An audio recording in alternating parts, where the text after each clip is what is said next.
ధరణిలో వెయ్యేళ్ళు ఈ తనువు నిలవగబోదు, ఈ ధనమెప్పటికి శాశ్వతము కాదు. తనసు తదులు తన వెంట రాలేరు, పుత్రులు మృతిని తప్పించలేరే. ఘనమైన సంపదలు ఎన్ని కలిగి ఉన్నా గోచి మాత్రం వెంట గొంటవారు. బంధుజాలంబు నిన్ను బ్రతికించుదరలేరు, నీ బల పరాక్రమమేమి పనికి రాదు.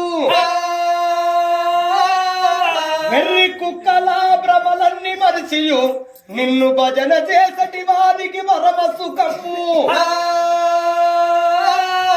భూషణ శ్రీ వికాస వాస ధర్మపురి నివాస దుష్ట సంహార నరసింహ దుర్గదు.